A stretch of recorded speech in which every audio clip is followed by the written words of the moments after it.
Big boss Malayalam season 7 ഇന്നത്തെ എപ്പിസോഡിന്റെ തുടക്കത്തിൽ തന്നെ കാണിച്ചത് ഇന്നലെ നെവിന് ലാലേട്ടൻ കൊടുക്കാമെന്ന് പറഞ്ഞ ആ ഒരു ടാസ്ക് ആണ് കേട്ടോ. വളരെ ഭംഗിയായിട്ട് തന്നെ നെവിൻ ഈ ഒരു ടാസ്ക് കംപ്ലീറ്റ് ചെയ്യുന്നുണ്ട്. 1 മിനിറ്റ് സമയമാണ് കൊടുത്തിരുന്നത്. 1,00,000 രൂപയുടെ 10 കെട്ടുകൾ വണ്ടിക്കകത്ത് വെച്ചിട്ടുണ്ടായിരുന്നു. 1 മിനിറ്റ് കൊണ്ട് അത് പോയി എടുത്തുകൊണ്ട് തിരിച്ചു വരണം. തിരിച്ചു വന്നില്ലെങ്കിൽ ഹൗസിൽ നിന്നും എന്നേക്കുമായി പുറത്താകും.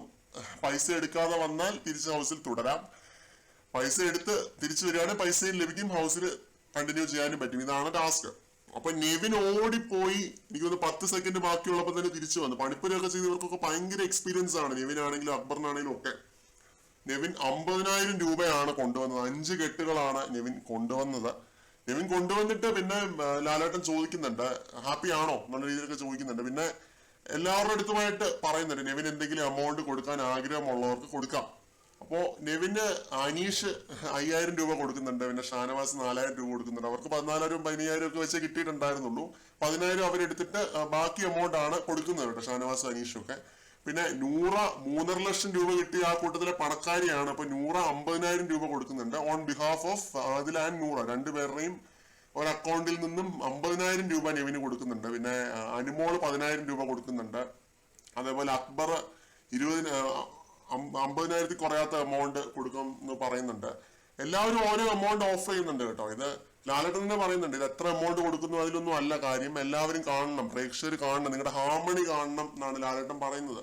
പേഴ്സണൽ ഗ്രഡ്ജുകൾ ഒരുപാട് ഉണ്ടായിട്ടുള്ള ഒരു സീസണാണ്. അപ്പൊ അതുകൊണ്ട് ഈ ഒരു ഹാർമണി, ഈ ഒരു സന്തോഷം, at the end of the day ഇതൊരു ഗെയിം ഷോ ആണെന്നും ഇവിടുന്ന് ഇറങ്ങിയിട്ട് ഇവർക്കൊക്കെ ജീവിതം ഉണ്ടെന്നും ഇവരൊക്കെ അങ്ങോട്ടും ഇങ്ങോട്ടും സഹകരിച്ച് ജീവിക്കേണ്ടവരാണെന്നും ഒക്കെ നമുക്കും അറിയാം. അപ്പോൾ ഇതൊക്കെ നമ്മളെയും കൂടി ബോധിപ്പിച്ചു തരികയാണ്. ഇവർ അങ്ങോട്ടും ഇങ്ങോട്ടും ക്യാഷ് ഡീലിങ്സ് വെച്ചിട്ട് നമ്മളെ ബോധിപ്പിച്ചു തരികയാണ്. ഇങ്ങനെയൊക്കെ ക്യാഷ് ഡീലിങ്സ് ഉണ്ട്, ഇത് അവർ കൊടുക്കുന്നുണ്ടോ കൊടുക്കുന്നില്ലയോ എന്നൊക്കെ ഇനി പ്രേക്ഷകർ കണ്ടോട്ടെ. ഓരോ മീഡിയ ചാനൽസ് ഒക്കെ ഇനി ആഘോഷിക്കും 10,000 രൂപ ബിഗ് ബോസിനകത്ത് തരാമെന്ന് പറഞ്ഞിട്ട് തന്നില്ല, അങ്ങനെയൊക്കെ പറഞ്ഞിട്ടുള്ള ന്യൂസുകൾ നമ്മൾ ഈ സീസൺ അവസാനിച്ചതിന് ശേഷം കാണും. അപ്പോൾ ഇതൊക്കെയാണ് എപ്പിസോഡിന്റെ തുടക്കത്തിൽ തന്നെ നെവിന് നല്ല രീതിയിലുള്ള ഹൈപ്പാണ് ലാലേട്ടൻ കൊടുക്കുന്നത് കേട്ടോ. നെവിൻ ഈ സീസണിലെ ഒരു മികച്ച കണ്ടസ്റ്റന്റ് തന്നെയായിരുന്നു. ലാലേട്ടന്റെ എപ്പിസോഡുകളിലൊക്കെ സജീവ സാന്നിധ്യമാണെന്ന് വേണം പറയാനായിട്ട്. ഇന്നത്തെ എപ്പിസോഡിലും ഒക്കെ നിറഞ്ഞു നിൽക്കുന്ന ഒരു കണ്ടസ്റ്റന്റ് ആയിരുന്നു നെവിൻ. ഇന്നത്തെ എപ്പിസോഡിൽ ഇപ്പൊ ഇതുവരെ നിറഞ്ഞു നിന്നൊരു കണ്ടസ്റ്റന്റ് ആണ്. പിന്നെ ഉണ്ടല്ലോ നെവിന്റെ ഈ ഓട്ടത്തിൽ ഞാൻ ശ്രദ്ധിച്ചൊരു കാര്യം, ഒരു കുഷൻ കവറും എടുത്തോണ്ടാണ് നെവിൻ ഓടുന്നത്. കെട്ടൊക്കെ പറക്കി ഇടാൻ വേണ്ടി ഒരു കുഷൻ കവറിന് എടുത്തോണ്ടാണ് നെവിൻ ഓടുന്നത്. അതുമായിട്ടാണ് നെവിൻ തിരിച്ചു വരുന്നത്. കൂടുതൽ അപ്ഡേറ്റുകളുമായിട്ട് വീണ്ടും കാണാം.